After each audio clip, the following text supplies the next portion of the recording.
Então, boa tarde a todos. Vamos dar início a mais uma sessão do nosso Seminário de História Religiosa, que, como habitualmente e como já sabemos, este ano é dedicado ao tema largo, o catolicismo português em diáspora, agentes, instituições e sensibilidades religiosas. A sessão desta tarde é dedicada ao tema o Bispado do Congo e Angola e a luta pelo controle da função sacerdotal, poderes, agentes, práticas, séculos XVI a XVIII. Conosco para abordar este tema temos o Dr. Carlos Almeida, que sumariamente apresento. É investigador do Centro de História da Universidade, onde coordena o Grupo de Investigação Culturas e Sociedades de Encontro, mestre em História dos Descobrimentos e da Expansão Portuguesa e doutor em Antropologia, ramo Etnologia pela Faculdade de Ciências Sociais e Humanas da Universidade Nova de Lisboa. Trabalha temas relacionados com a história da África Centro-Ocidental entre os séculos XV a XIX e as suas interações com o mundo atlântico nos planos religioso, social e cultural. A súmula biográfica e de currículo que a ficha contém também algumas das suas publicações, precisamente neste âmbito africano e concretamente também do. Agradeço muito ao Dr. Carlos Almeida ter anuído ao nosso convite, vamos ouvi-lo certamente com muito interesse. Nós faremos como habitualmente, temos uma primeira parte de exposição e depois teremos uma segunda parte de diálogo, de questões, durante o tempo que se proporcionar. Agradeço mais uma vez e passo-lhe então a palavra. Muito obrigado, boa tarde a todas e a todos. Reiterar os agradecimentos que já transmiti aos organizadores deste ciclo de seminários. Agradecer muito o convite e a oportunidade para aqui estar convosco e para partilhar o meu trabalho e ouvir, evidentemente, os contributos que houver neste debate. Eu peço desculpa, eu tenho de desligar este telefone, que é...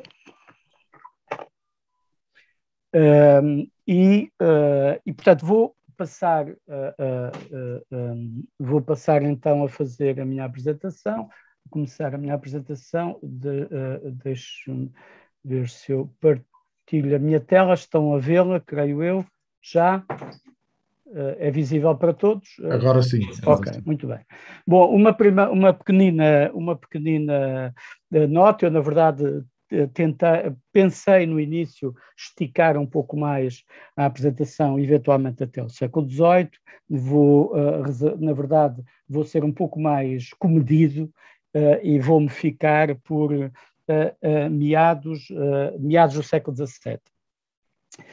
Uma das razões pelas quais eu também queria agradecer o convite para esta sessão é porque verdadeiramente eu não sou exatamente um historiador das religiões, muito menos um historiador da Igreja, e portanto estou naturalmente disponível para aprender com aquilo que eventualmente, com os contributos e as questões e as reflexões que evidentemente surgirem depois no debate. Eu vou tentar não falar uma hora. Estava a dizer ao Luís Leal que isto é normalmente uma declaração de intenções, eu tento falar pouco, acabo sempre a falar demais, vamos ver se eu não me estico demasiado.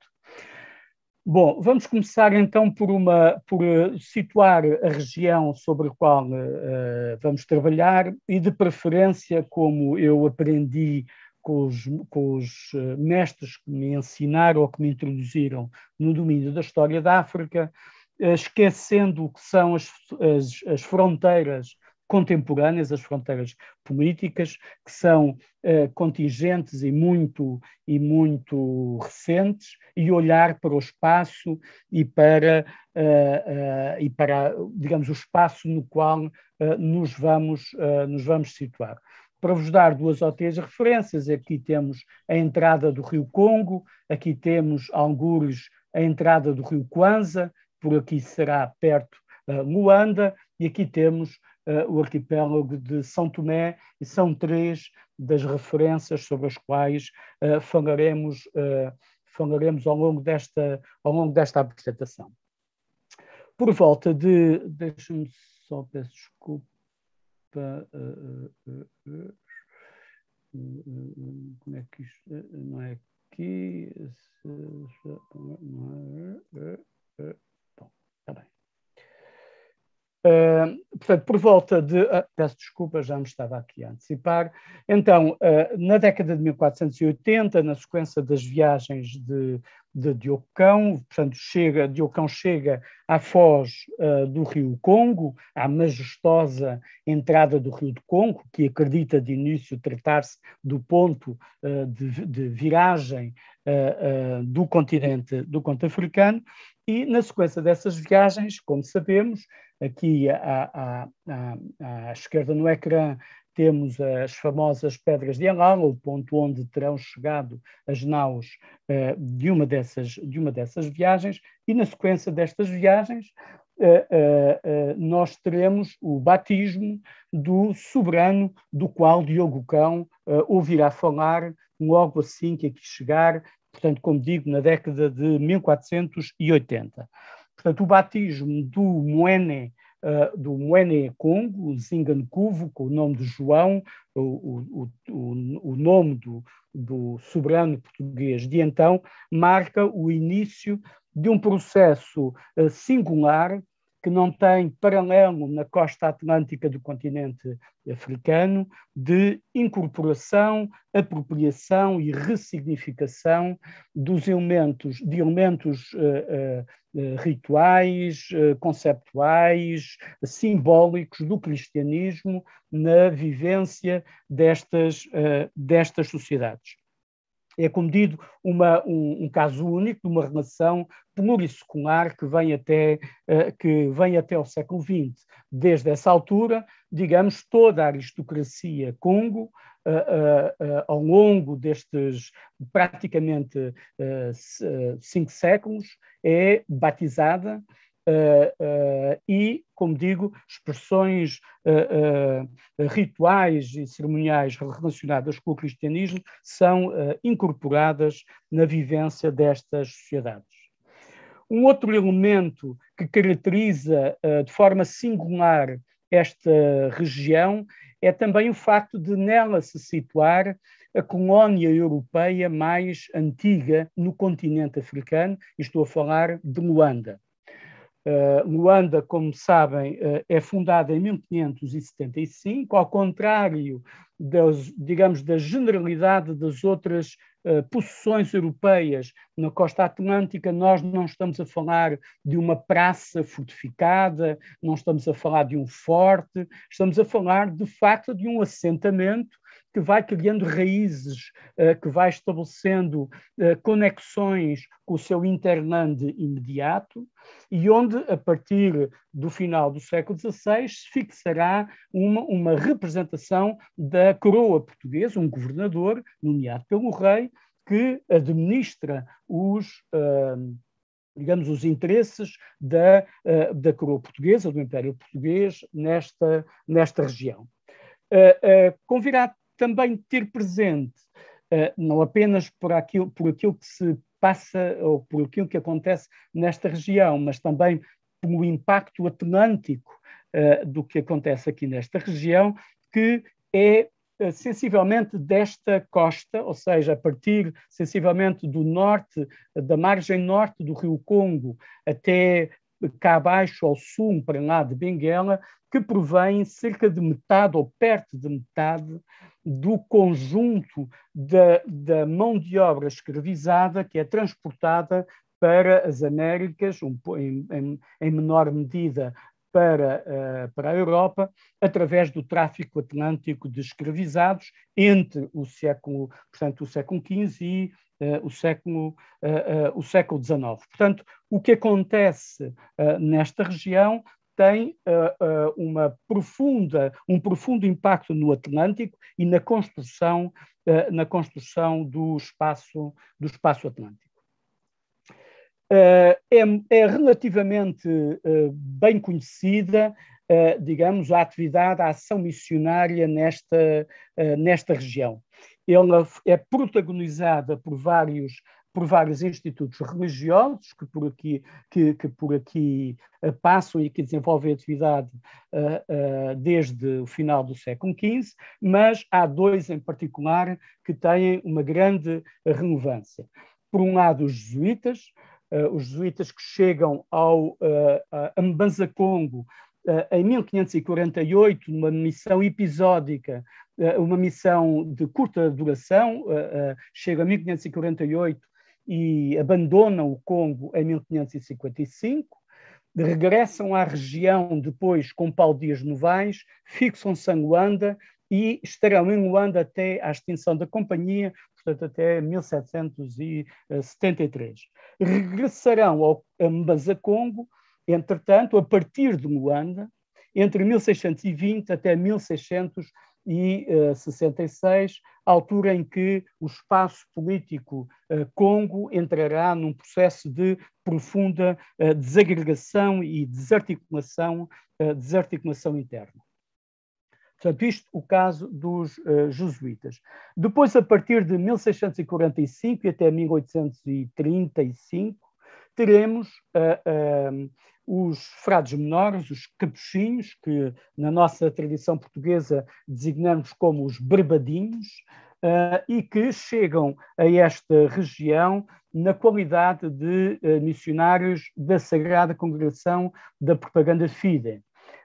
Portanto, chegam num contexto diferente, num período em que Luanda está ocupada pelos holandeses. Luanda esteve ocupada pelos holandeses entre 1641 e 1648 e fixam-se nesta região. Duas ou três notas breves para fixar diferenças no modelo de implantação, digamos assim, de cada uma destas ordens religiosas. Os jesuítas nesta região foram sempre uma ordem sedentária, ou bastante sedentária, estabelecida em torno de Luanda, sobretudo, e construindo uma infraestrutura económica sólida que sustentou essa missão. A estrutura é essa que tinha, desde logo, uma rede de arimos, de plantações situadas ao norte de Luanda, na região do rio Bengo, e depois reforçada com doações e legados de algumas personalidades da região, portanto, de Luanda, dessa sociedade colonial que vai nascendo gradualmente em Luanda e que reforçam substancialmente digamos, essa infraestrutura económica. Mesmo quando os jesuítas se vão deslocar para o Congo, como eu referi, entre 1620 e 1666, tirando aquela primeira missão de curta duração, mesmo nesse caso, será uma missão na orla do poder. Os jesuítas estarão em Mbanza-Congo, abrirão um colégio em Mbanza-Congo, dependente da sua fundação de Luanda, mas, digamos assim, não se aventurarão muito para lá desse círculo protegido do poder. Ao contrário, os capuchinhos distinguem-se por ser uma missão errante. Os padres capuchinhos chegam em grande número, ou seja, contingentes que entre a segunda metade do século XVII e as primeiras duas décadas do século XVIII, totalizam, em regra, entre 15 a 20 missionários de cada vez que chegam a esta região, portanto, grupos relativamente numerosos e que se dispersam pelas diferentes regiões do espaço político Congo. Portanto, é uma ordem mais errante, com uma estrutura mais frágil, mas ao mesmo tempo por isso mesmo também mais flexível, assente em hospícios, dependentes em larga medida do sustento fornecido pelas comunidades locais, pelos poderes, evidentemente, os moenen locais, as aldeias em torno das quais eles se situam, mas, como digo, essa estrutura permite uma aproximação muito forte digamos, à realidade local, aproximação que, por outro lado, permitiu produzir um vasto arquivo documental que constitui um acervo hoje único para o conhecimento, digamos, do desenvolvimento e da evolução destas sociedades. Para terminar, ainda uma última nota para referir que pertencem aos jesuítas a produção dos principais instrumentos catequéticos, chamemos-lhe assim. O que aqui têm, desde logo, é a tradução do Catecismo de Marcos Jorge, conhecido em Portugal desde o século XVI, e que é traduzido para Kikongo por um padre jesuíta, Mateus Cardoso, que o faz com o apoio de especialistas do círculo próximo do Moena Congo, introduzidos nos fundamentos do cristianismo da época e que dominavam quer o Kikongo, quer o português. Haverá também uma outra, depois, a produção de uma cartilha de ensinar em Quimbundo, em 1642, promovida por um outro padre capuchinho, António do Couto, e estes dois instrumentos serão depois reutilizados pelos capuchinhos quando chegarem a esta região, que farão uso deles. Aliás, haverá inclusive um padre, Jacinto Brugiotti da Vetralha, que promoverá uma edição do Catecismo de Marcos Jorge, uma reedição, aliás, da tradução feita por Mateus Cardoso, como se fosse uma obra sua, atribuindo-se a ele próprio a edição desse catecismo, e é, em larga medida, este catecismo que sustentará uma parte da ação quer de jesuítas, quer de capuchinhos. Bom, mas eu não queria perder muito tempo em torno dos jesuítas, porque quer dos jesuítas, quer dos capuchinhos, porque verdadeiramente o que aqui me trazia e o meu projeto inicial era justamente falar de uma ausência.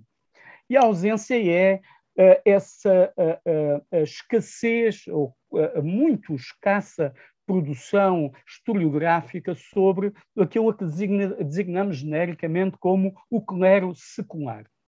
Ou seja, para esta região, nós conhecemos, como digo, bem, ou relativamente bem, a atividade dos jesuítas, a atividade dos capuchinhos, ela está relativamente documentada, conhecemos a generalidade dos missionários mais importantes, mas não temos ainda hoje um trabalho sistemático sobre a história, sobre o papel, a rede, a história, os personagens da estrutura, digamos, diocesana, da estrutura eclesiástica nesta região.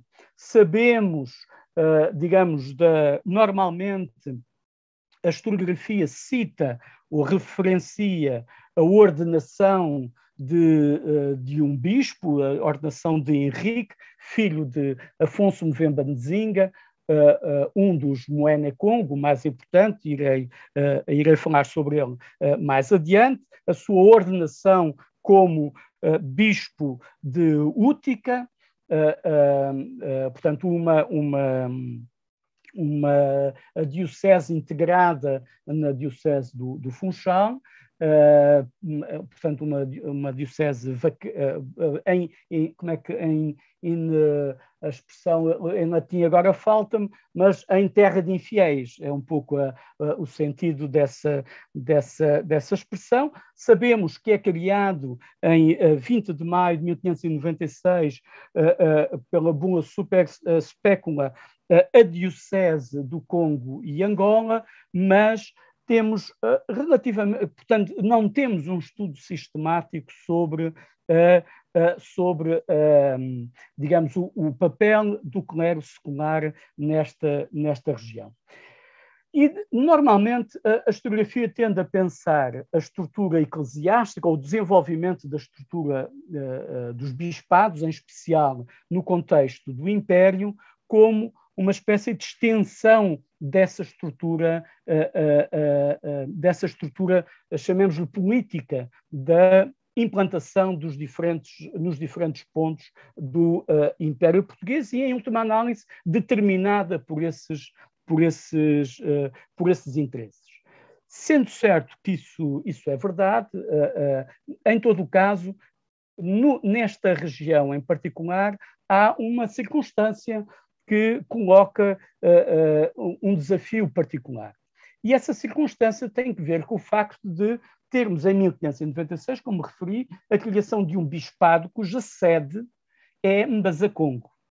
Ou seja, a sede do bispado nesta região não é um lugar onde exista uma autoridade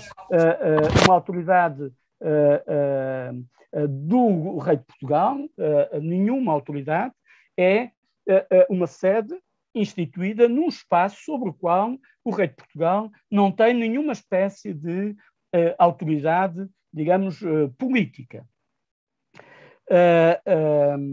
Por outro lado, este facto, por um lado, a nomeação do bispo Henrique, o filho de Afonso de Vemba de Zinga, por outro lado, a criação do bispado do Conquim-Angola, é muitas vezes nomeada como uma expressão de uma espécie de projeto ecuménico de expansão do cristianismo, de valorização daquilo a que se costuma chamar do clero nativo,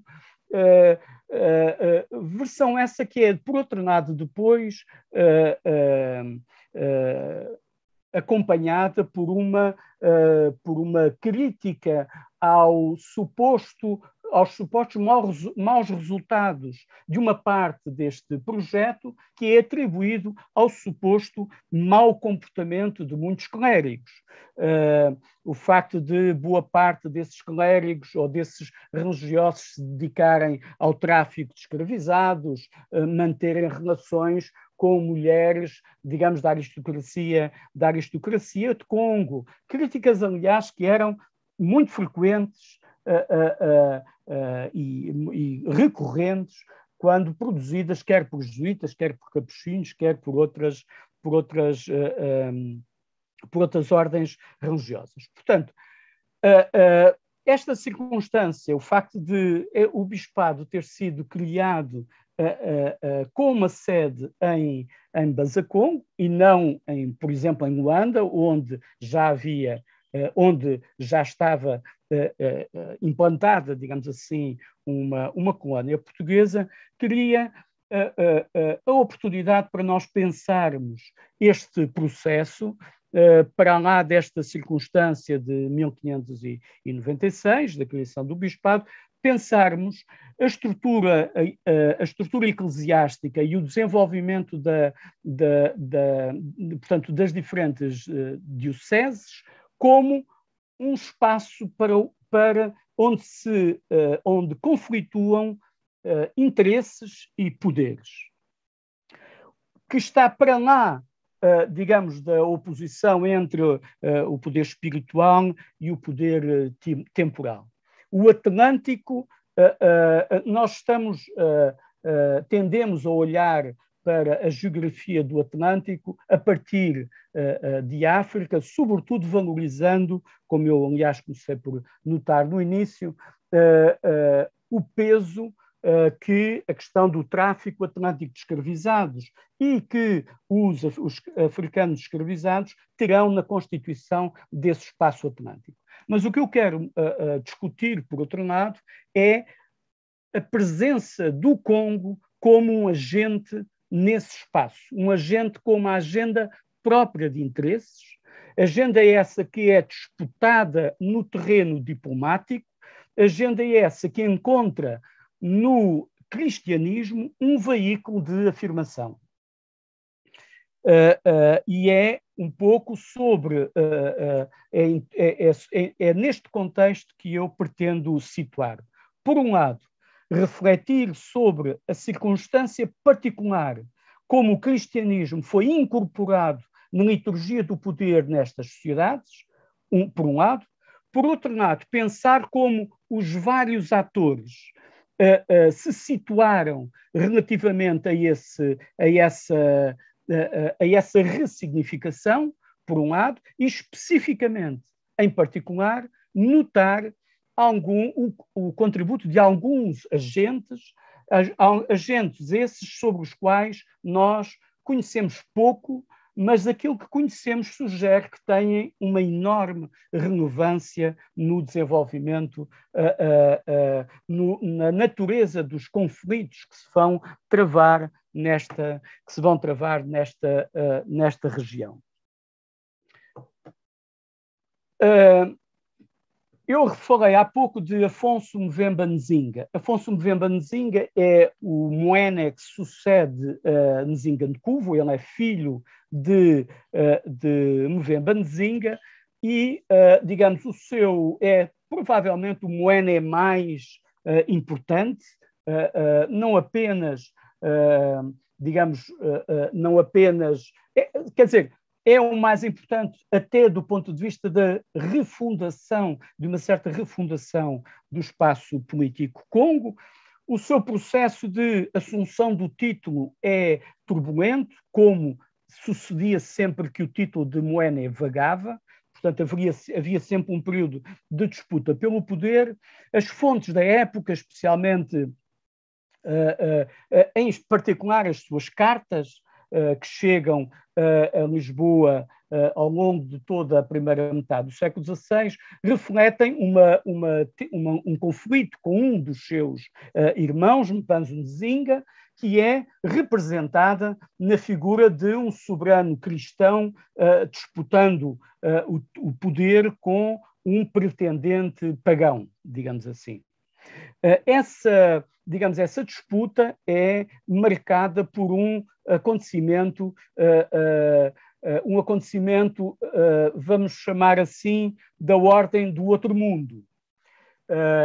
E esse acontecimento é numa determinada batalha, na batalha derradeira, digamos assim, entre Afonso Mvemba Nzinga e Mpanzu Nzinga. Essa batalha resolve-se porque, a partir de certo momento, o campo de Mpanzu Nzinga abandona em fuga a batalha, e vem-se a saber depois que, por alguns soldados que foram aprisionados, que a determinado momento da batalha, sobre o campo de Afonso Mvemba Nzinga, tinha surgido uma nuvem, e sobre essa nuvem tinham aparecido cavaleiros empunhando espadas, vestidos de branco, e depois, numa outra versão, até uma mulher, também ela vestida de branco. Esse acontecimento é narrado em cartas de Afonso Mvemba Nzinga que chegam a Lisboa, e em torno delas é produzido, e o modo como esse acontecimento é narrado faz ecoar profundamente a ideia do mito de Ourique, da Batalha de Ourique, que, como sabemos, é fundadora, digamos, do Reino de Portugal, e que mito esse que, entre o final do século XV e o início do século XVI, a ideologia imperial portuguesa mobilizava para afirmar uma certa vocação milenarista do Império Português como instrumento de conquista de outras gentes para o universo da fé. O que aqui tem é o brasão de armas de Afonso Mvemba Nzinga, que é produzido em Lisboa e que é enviado como oferta do rei Dom Manuel a Afonso Mvemba Nzinga, onde cá estão as espadas, cinco espadas, e a descrição que nós encontramos aqui, a descrição que é sobre o significado dessa batalha, e evoca expressamente esse acontecimento da batalha de Ourique. Chegou a estar planeada, ela acabou por não se concretizar, mas chegou a estar planeada uma embaixada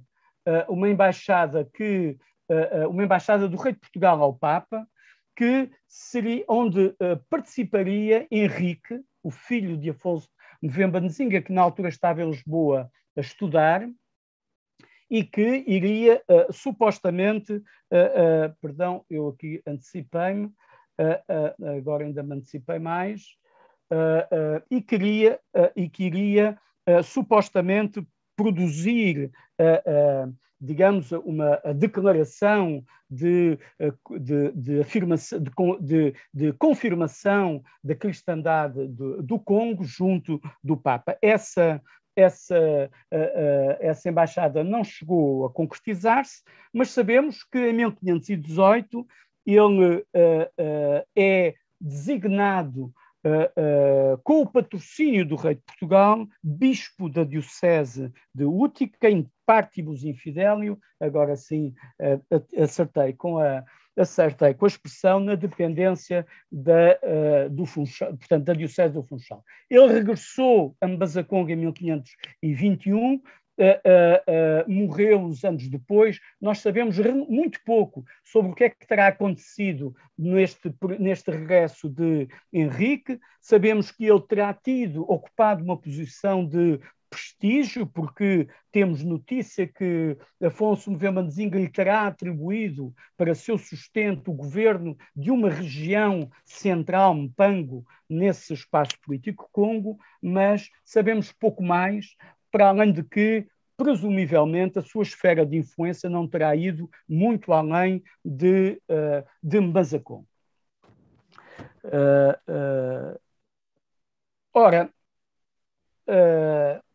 Como sabemos, portanto, esta região estava integrada desde 1514 no Bispado do Funchal e desde o início, ou seja, desde o início do século XVI e desde a nomeação de Henrique, que Afonso Mbemba Nzinga pede insistentemente não apenas que fosse criado um bispado no Congo, mas que o seu filho ocupasse essa posição de bispo.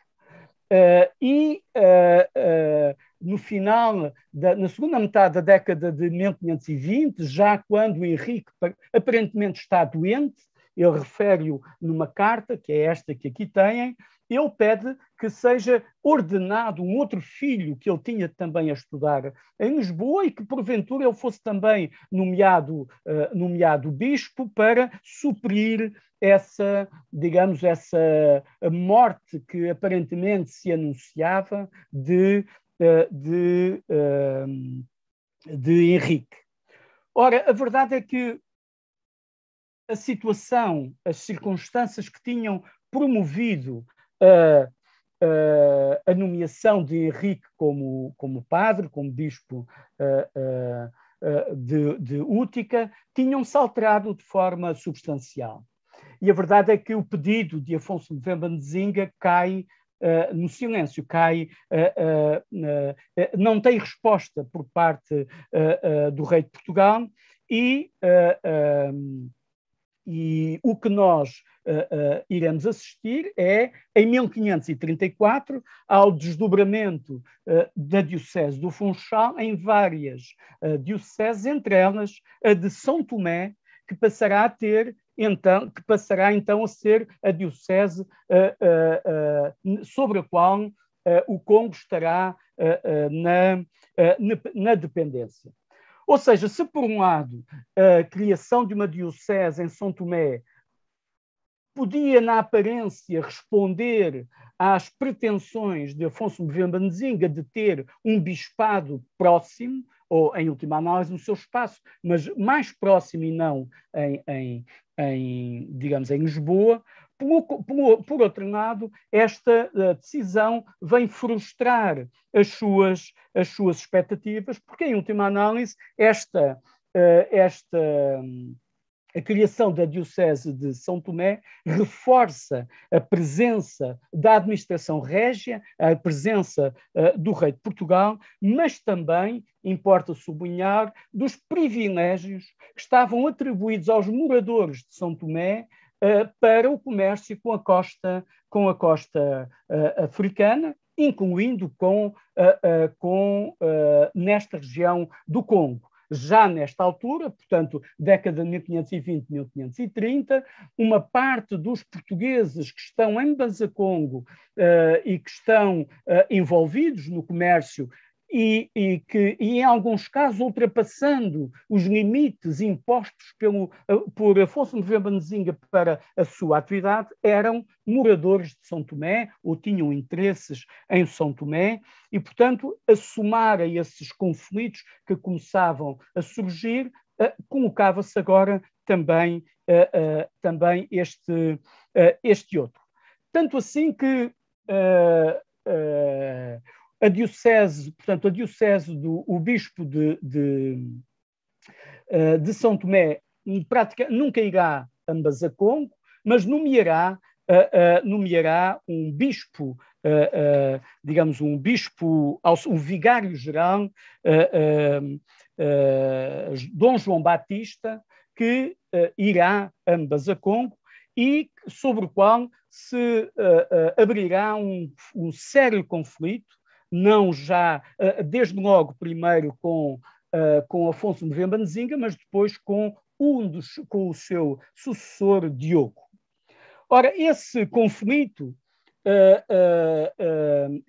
tinha como elemento nuclear o facto de o Moene, Afonso e depois Diogo, se queixarem de que o padre não respeitava a posição do Moene. A dignidade que o Moene entendia que devia ser respeitada e prerrogativas na celebração ritual que aparentemente o vigário não reconhecia ao Moene. Nós sabemos outros elementos, sobretudo por via das cartas dos jesuítas que chegam no meio deste conflito, ou, aliás, são enviados pelo rei de Portugal, Dom João III, na altura, para tentar sanar este conflito. E então outras queixas era a de que havia religiosos no círculo próximo do Moene Congo, padres, que favoreciam esta leitura particular que o Moene Diogo fazia relativamente ao cristianismo. Entre essas figuras emerge um misterioso mestre Gil, que é designado assim nas cartas de Afonso Movember Nzinga como mestre Gil, e do pouco que sabemos que ele é enviado para Mbazacongo que ele é enviado no início da década de 1530, mas em 1535 ele já enviava para Lisboa 21 escravos à sua conta.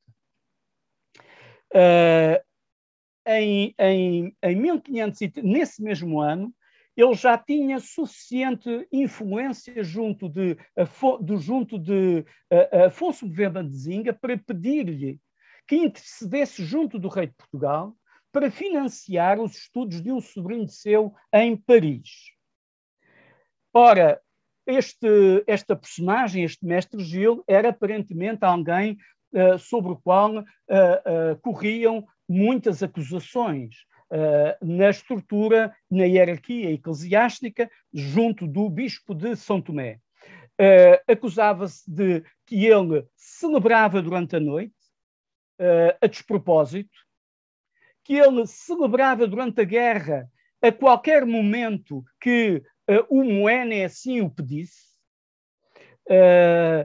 que ele absolvia o que se designavam como amancebamentos, ou seja, ainda que dispersos, estes elementos reforçam a ideia de que o mestre Gil, esta figura designada como mestre Gil, se tinha afeiçoado à leitura particular que o Moene Congo, que a aristocracia Congo fazia dos rituais associados com o cristianismo, como forma de proteção, sobretudo, iremos ver isso adiante, como, sobretudo, forma ritual de invocação do poder dos ancestrais e afeiçoado também, ou pelo menos mais tolerante, relativamente às estruturas de parentesco e ao modo como as alianças matrimoniais se construíam nestas sociedades. Sabemos que estamos a falar de sociedades poligâmicas, onde as alianças matrimoniais têm uma função basilar na arquitetura do poder e na sua própria legitimação. Ora, o bispo de São Tomé consegue prender este mestre Gil e enviá-lo de volta a Lisboa. Afonso Mvemba Nzinga I e Diogo, e o Moénia Diogo depois, pedirão insistentemente ao rei de Portugal o regresso deste mestre Gil. De tal maneira que 10 anos depois, em 1546, a memória do mestre Gil continua presente. E quando o rei de Portugal informa que vai enviar uma missão de padres jesuítas, Diogo responde que sim, senhora, que lhes receberá muito bem, mas o que ele queria também mesmo era o retorno do mestre Gil. Portanto, eu dediquei algum espaço a este mestre Gil, porque nós vamos encontrar várias destas figuras, das quais nós sabemos relativamente pouco, mas que aquele pouco que sabemos confirma que eles conquistaram uma posição de prestígio muito próxima junto dos títulos de poder Congo, posição de prestígio essa que era disputada não apenas pela hierarquia eclesiástica, pelo bispado, no caso o bispo de São Tomé, mas também por parte dos representantes da coroa portuguesa, mais tarde, a partir de 1575, o governador de Luanda. Ora, assim vamos até ao final do século, durante toda a segunda metade do século do século XVI, em que os pedidos que tinham sido inicialmente feitos por Afonso para a criação de um bispado do Congo se vão multiplicar. Álvaro I, entre 1568 e 1587, e depois Álvaro II, sobretudo, 1587 a 614, estou a falar de dois Moene, pedirão insistentemente a criação de um bispado do Congo, enviarão embaixadas a Lisboa, escreverão cartas ao Papa pedindo insistentemente a criação desse bispado, de um bispado independente da tutela de São Tomé e sediado em Mbanza-Congo. Esses pedidos acabarão por resultar, de facto, na criação do bispado de Mbanza-Congo, como eu já referi, em 1596, por bula de Clemente VIII, mas a configuração desse bispado acabará, uma vez mais, por frustrar as expectativas do Moénia Congo. Porque a verdade é que a criação desse bispado é fundada na observância dos privilégios do padroado que eram reconhecidas às coroas ibéricas. E de acordo ou de harmonia com esses privilégios, pertencia ao rei de Portugal, no caso ao rei de Espanha, no período da União Ibérica, a nomeação dos prenados para esse novo bispado. Ou seja, se aparentemente a criação do bispado concede em Mbanza-Congo, que agora passará a designar-se São Salvador do Congo, correspondia ao pedido e aos apelos do Moénia Congo. Por outro lado, esse processo foi sempre muito cuidadosamente vigiado pelas coroas ibéricas, de maneira a contê-lo dentro dos limites ou dos interesses dos, digamos, do padroado. Foi ainda assim uma decisão muito discutida e acabaria por revelar-se premonitória a advertência do último bispo de São Tomé, Dom Francisco de Villanova, que é bispo na altura em que bispo de São Tomé, na altura em que é aprovada a criação do bispado do Congo e Angola, onde ele advertia que a criação de um bispado em Mbanza-Congo iria levantar dois tipos de problemas. Por um lado, seria difícil, quando o Mwené-Congo não aceitasse digamos, as recomendações, as ordenações para a correção dos seus próprios costumes, seria difícil impor alguma forma de correção se o bispado estava sediado em Mbanza-Congo e, portanto, na dependência direta do próprio Mwené-Congo. Por outro lado, seria acrescidamente mais difícil defender a jurisdição e a liberdade da Igreja contra as intromissões, as prováveis intromissões que se anunciavam que o Mwené-Congo faria uso relativamente à estrutura eclesiástica. E, verdadeiramente, estes foram... estas advertências tornaram-se premonitórias porque verdadeiramente elas marcariam toda a relação do Mwené-Congo com os sucessivos bispos nomeados para este bispado.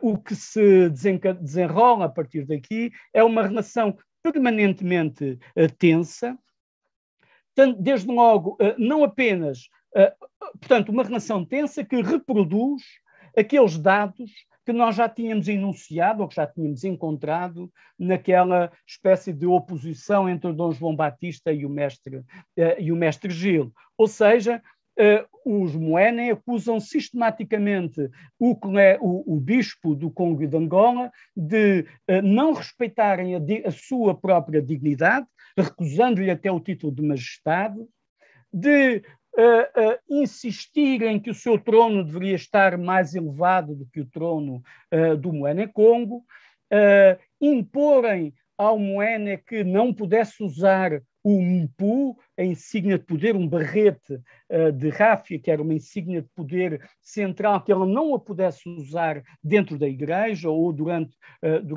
os ofícios religiosos. Portanto, uma insistência permanente da parte dos bispos, dos sucessivos bispos, para imporem ao Mwené o reconhecimento do estatuto superior da sua autoridade, quando o Mwené-Congo reclamava justamente o contrário.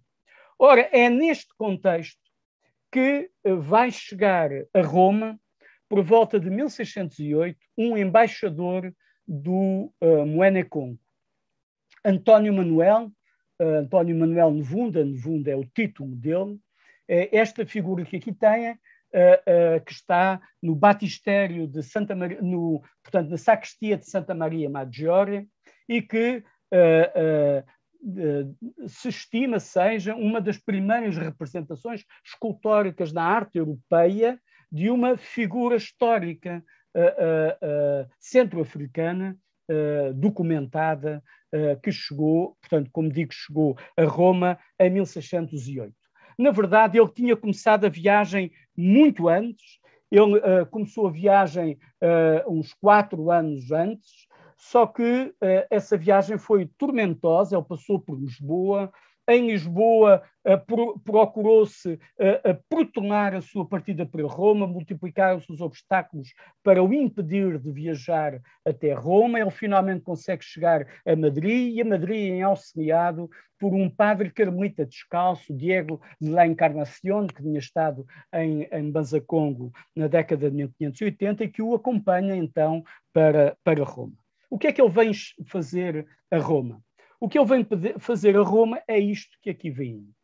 Ou seja, na impossibilidade da criação de um bispado que respondesse de facto aos anseios e às expectativas do Moena Congo, aquilo que os Moena vão fazer a partir de agora é procurar criar em torno de uma espécie de capela, do reconhecimento de uma capela do Moena Congo, uma capela com a invocação de Santiago, privilégios que, de certa maneira, igualassem os privilégios de um bispado, ou seja, uma capela que fosse servida por um capelão escolhido pelo Moena Congo, que estivesse isento do controle diocesano, que tivesse que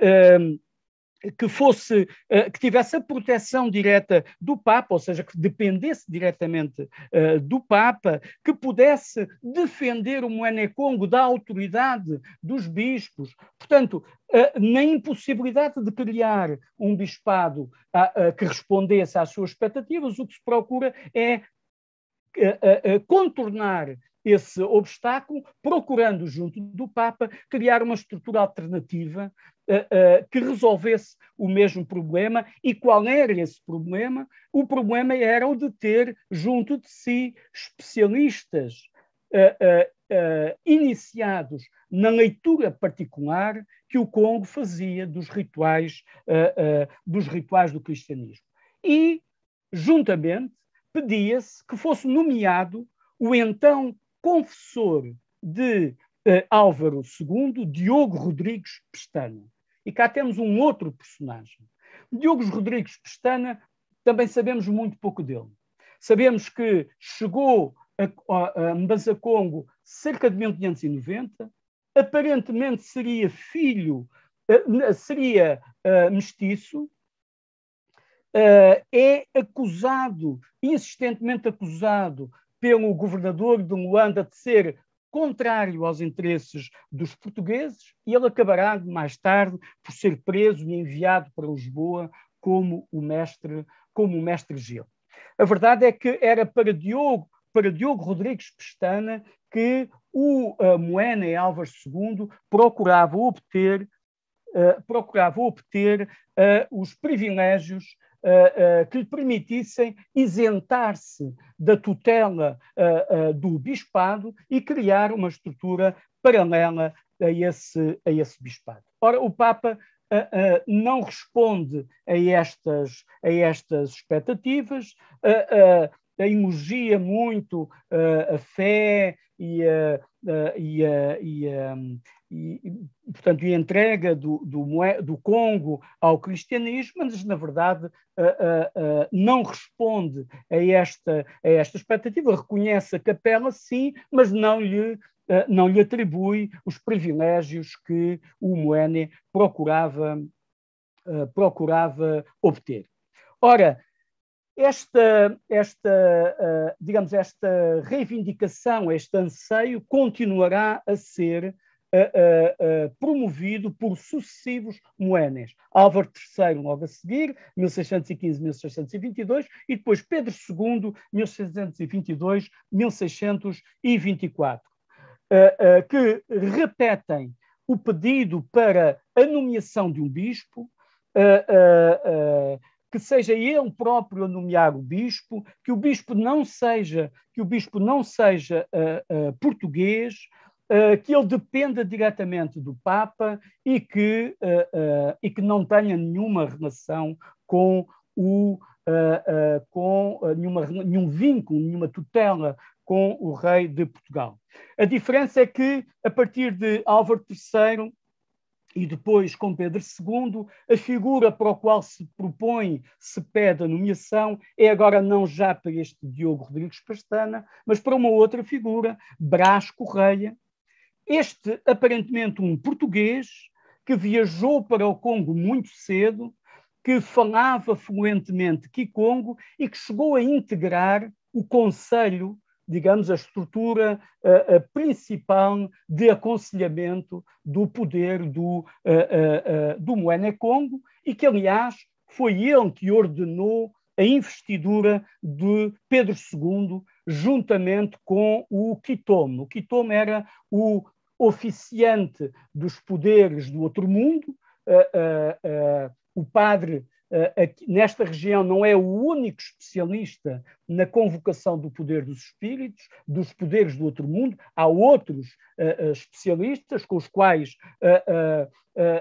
que rodeiam a figura do Moene Congo, e Brás Correia oficia a investidura de Pedro II, juntamente com o Quitome, que era quem invocava os poderes da natureza do lugar onde Mbanza Congo estava instalado. Em todo caso, como digo, este padrão de permanente conflito com as estruturas com os bispos e com as estruturas de primeiro de São Tomé e logo depois do Congo em Angola, manter-se-á durante todo este período, de tal maneira que Álvares II, numa carta muito interessante de 1613, chegará a dizer que tanto que ele tinha pedido que fosse criado um bispado, que agora quase que se arrependia que esse bispado tivesse sido criado, porque, na verdade, o bispo do Congo, o suposto bispo do Congo e Angola, suposto não, efetivo bispo do Congo e Angola, na verdade só lhe criava problemas e só lhe criava dificuldades. Em todo o caso, esta embaixada de António Manuel de Vunda, que, como digo, mais uma vez não responde às expectativas do Moene Congo, teve um resultado importante, que foi o de abrir a porta ao estabelecimento de uma relação direta do Congo com Roma. A partir da década de 1610, haverá um representante na Cúria que representa os interesses do Moene Congo, e esse representante será nem mais nem menos que Juan Batista Vives, que será uma figura muito importante na constituição da Sagrada Congregação da Propaganda Fidei, à sombra da qual depois serão enviados os padres capuchinhos para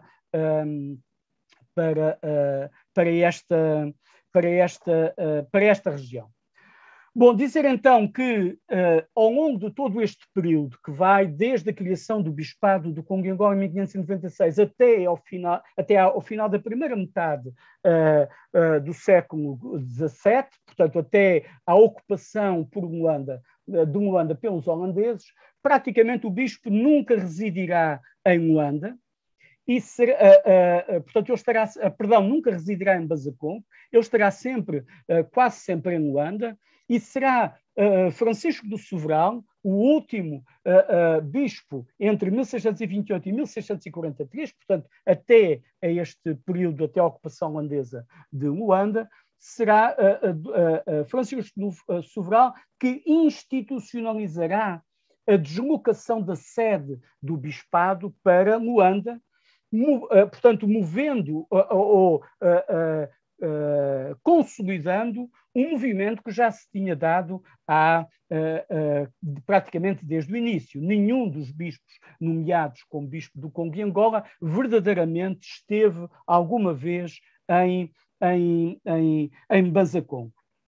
Isto significa que, na verdade, em Mbanza Congo, o poder da Igreja era assumido por estas figuras, das quais eu já vos dei 3 exemplos, mas aos quais quero acrescentar outros 3 personagens: Simão de Medeiros, Miguel de Castro e Manuel Reboledo. Estes 3 são todos Congo. São nascidos no Congo, aliás, 2 deles foram ordenados por Francisco do Sobral, por este bispo, e são, portanto, filhos da aristocracia local, que, não tendo embora nenhum título que lhes seja atribuído para além do cônego, portanto, nenhum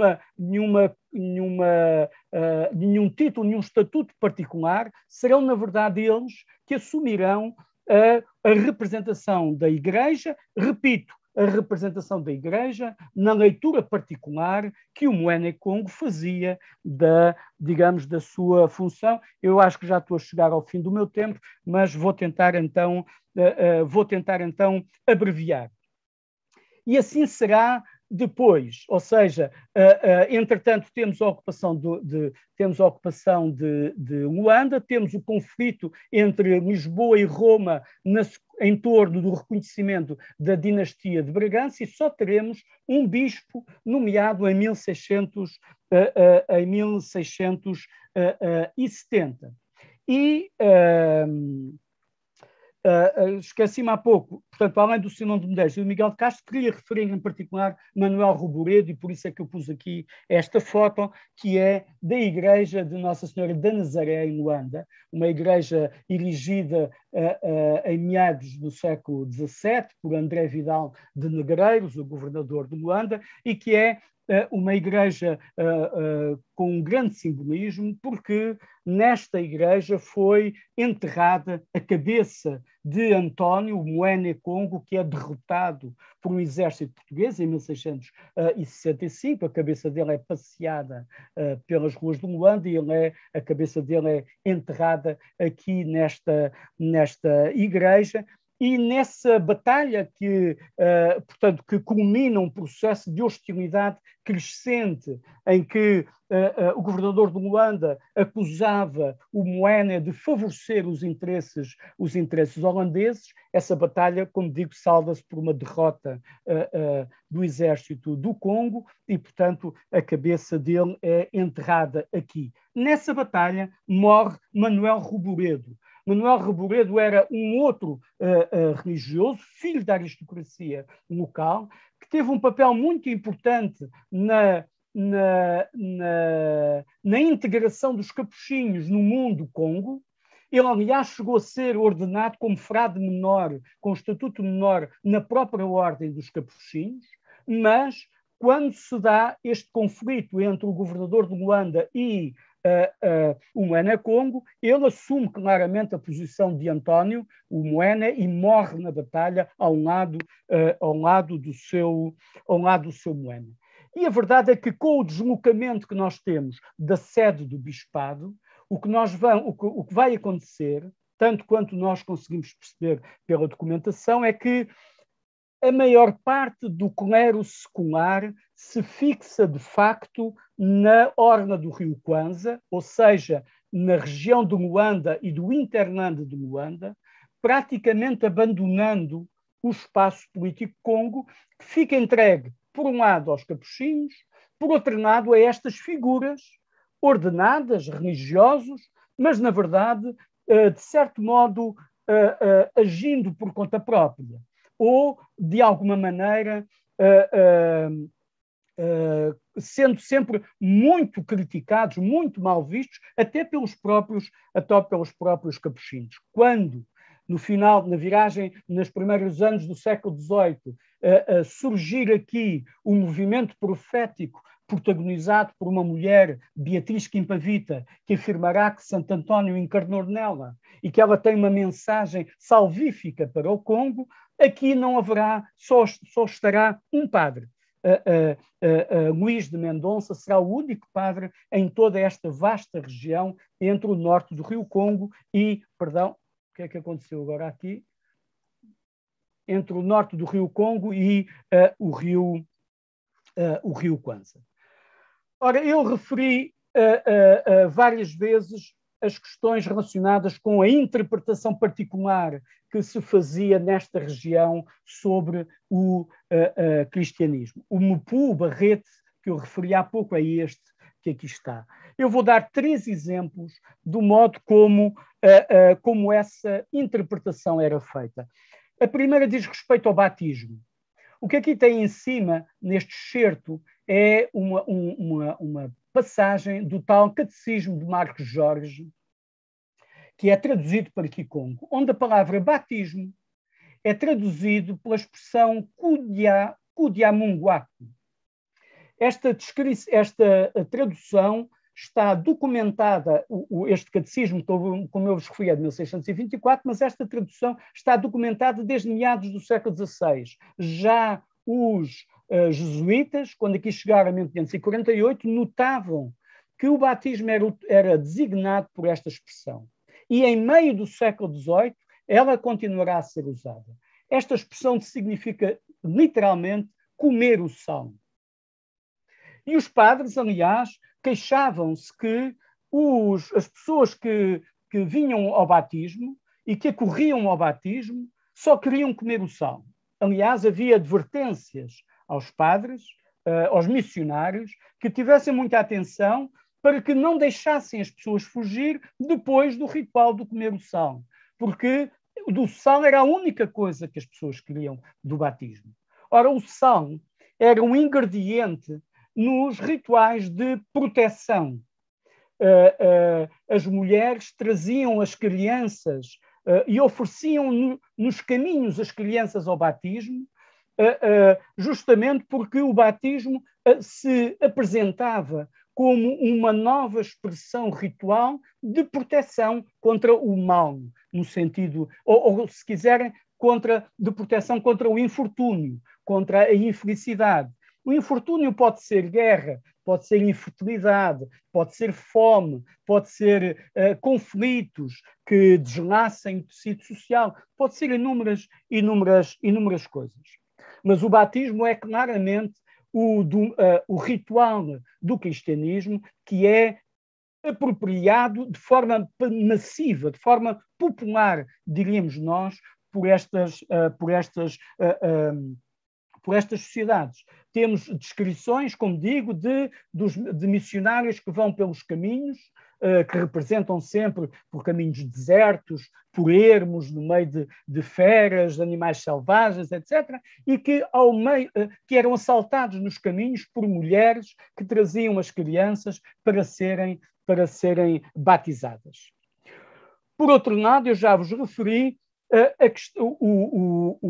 o cristianismo, ou uma certa leitura de rituais do cristianismo, em especial a igreja como espaço ritual, fixa-se como uma forma de invocação dos ancestrais. A primeira igreja que é construída, nós sabemos, por Rui de Pina, confirmado pelas cartas dos jesuítas do meio do século XVI, a primeira igreja é construída num lugar onde antes se sepultavam os mortos. E era uma igreja que era designada localmente por Ambiro. Ora, Ambiro vem de Mbiro, que é justamente o espaço ritual associado aos antepassados. E nós temos referências frequentes a igrejas ou a espaços designados como igrejas, cuja única função é serem sepulcros, serem sepulturas. Sepulturas de titulares de poder, sepulturas de figuras importantes da aristocracia Congo.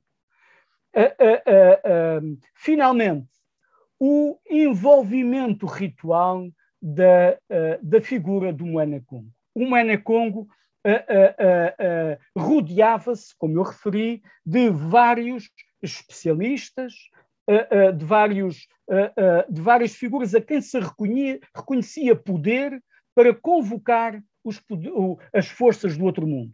E uma dessas forças, um desses protagonistas, é o padre. O padre é designado, aliás, pelo mesmo termo, nganga. Nganga é, genericamente, podemos traduzir assim de forma meio simplista como um curandeiro. Ele, na verdade, é um curandeiro, mas o que é um cura são males sociais, digamos assim, males que são vividos como doenças da sociedade, e o padre era um nganga como os outros ngangas. Um nganga como o Kitomo, como outros ngangas, e, portanto, a figura do Moena é tanto mais poderosa, tanto mais efetiva, quanto ele tiver a capacidade, o poder, de se rodear destes especialistas que cada um deles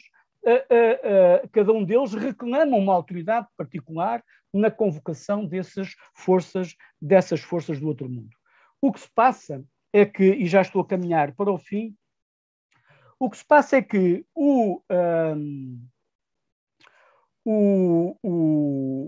a inserção do Congo, digamos assim, no mundo atlântico, tinha-o colocado se quiser, numa posição que nós hoje chamaríamos, numa linguagem de economia, numa posição de dependência.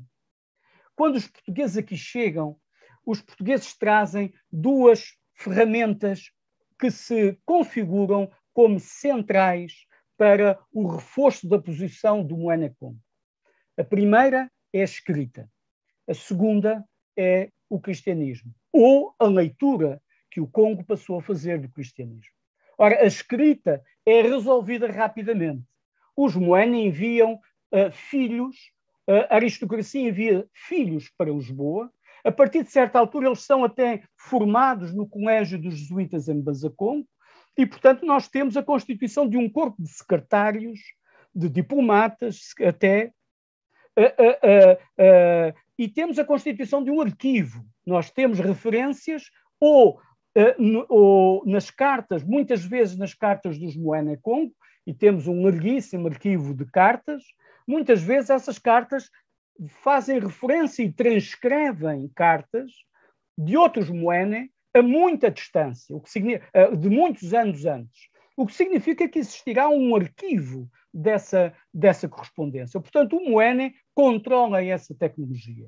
Ora, a outra tecnologia, o outro corpo de conhecimentos e de saberes que o Moena não controla são os padres. É o fornecimento de religiosos. O Moena é capaz de formar jovens que se designam por mestres de escola, que é gente que escreve, que sabe ler o português, que tem conhecimentos sobre a fé, mas que não é sacerdote. E só os sacerdotes poderiam ordenar os rituais. Só o sacerdote podia celebrar a missa, só o sacerdote podia casar, só o sacerdote poderia realizar o funeral. No final do século, na segunda metade do século XVIII, quando a presença de religiosos aqui for muito escassa, temos notícia de processos de embalsamamento dos corpos dos falecidos, esperando a passagem de um padre para poder realizar o cerimonial fúnebre. E, portanto, o que aqui temos, no fundo, são várias figuras rodeando o Moena Congo e reforçando, contribuindo para reforçar o seu poder. E termino então, portanto, sublinhando então a necessidade de, digamos, de investirmos todos nós, os que trabalhamos sobre estas matérias, num estudo mais sistemático sobre a realidade destas figuras que, não sendo bispos, não sendo missionários, em alguns casos sendo relativamente pouco conhecidos, na verdade, foram eles que construíram verdadeiramente a presença do cristianismo nesta região, cristianismo esse, digo sempre, ressignificado em função da leitura particular que estas sociedades faziam dos rituais associados com o cristianismo. Nestas paredes da famosa Cumumbimbi, em Banzacongo, estão silêncios, personagens dos quais nós conhecemos muito pouco, mas que faziam parte do edifício que nós precisamos de reconstruir.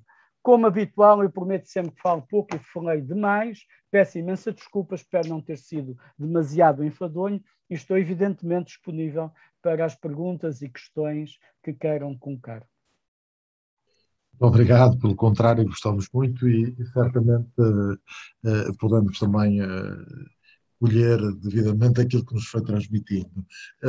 Abrimos agora então a segunda parte do nosso encontro e nesta segunda parte teremos a oportunidade então de deixar questões, fazer observações, de algum modo continuando a reflexão que foi feita.